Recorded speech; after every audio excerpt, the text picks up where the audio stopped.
Before this war, your cooking gas cylinder cost $9.40. Today, it costs $10.40, the 10th hike in 4 months. And it happened again this week. The war is supposedly ending. Your bill is not. 300 million households, an economy down a full percentage point. A UP that lost 5% in 90 days? This is your money. Trump called a ceasefire June 8th. The Hormuz bill didn't stop. By the end of this video, you will know exactly why and the specific date it finally does. You're watching Voice on Pages, where capital logic replaces capital noise. Subscribe if you think in systems. Imagine a traffic jam clears on the highway while every petrol station along the road stays sold out.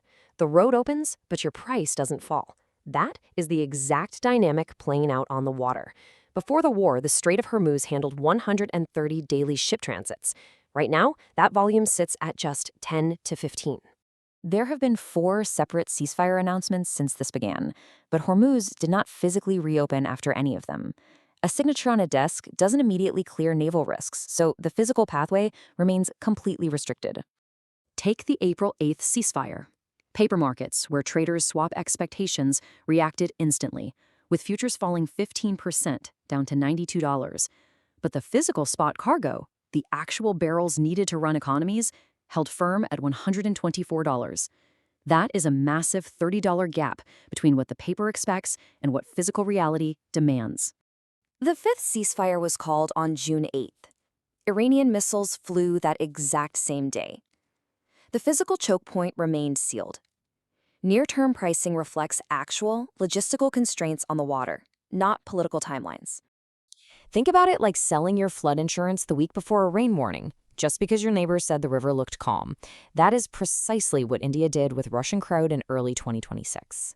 To build goodwill for a Washington trade deal, Russian crude imports were deliberately cut from 1.7 million barrels a day down to 1.15 million.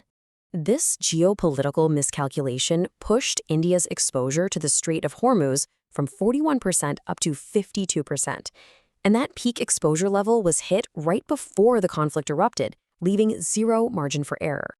When the war actually started, India reversed course overnight, doubling Russian imports in March.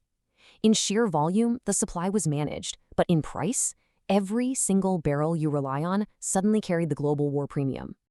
The timeline of this disruption has outrun all initial projections.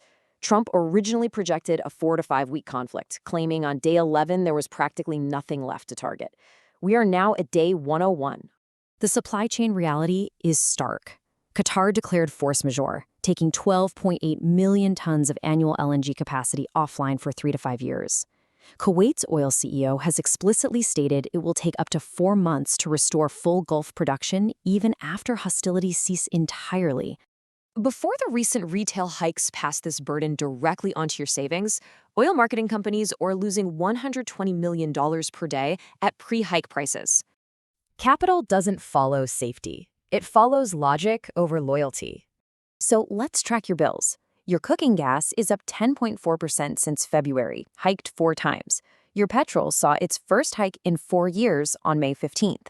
And your rupee fell from 91 to 95.5 against the dollar since February.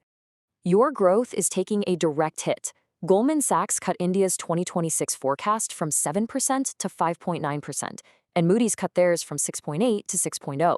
Wholesale inflation hit 8.3% in April, driven by fuel inflation surging 25% in one single month. The 5-step framework I use to read every story like this is in the signal extraction method. Link below. You came into this thinking a ceasefire means your fuel bill normalizes, but the data shows otherwise. Hormuz mine clearing takes 6 months after hostilities cease. Kuwait needs 4 months. Qatar's LNG is sidelined for years. Supply chain damage outlasts the war by months. You pay physical prices out of your savings. Paper markets price peace, while physical markets price reality. Household transmission, meaning the time it takes for this to hit your gas, food, and transport, lags the conflict by a full quarter. Look at the history. The 1973 Arab oil embargo officially ended in March 1974. Yet, U.S. petrol prices took 18 more months to fall. Fitch expects Hormuz to begin reopening by the end of July 2026. By July 4th, 2.5 centuries since America declared independence, the strait may finally open. But India will still be paying its bill. Rerouting takes years, not ceasefires. Run any headline through the Signal Analyzer. It's free, link in the description. Watch Hormuz is blocked, India has 5 days of emergency oil, and the US left the Gulf to burn. Links below. Because in the end, capital doesn't have loyalty. It has logic.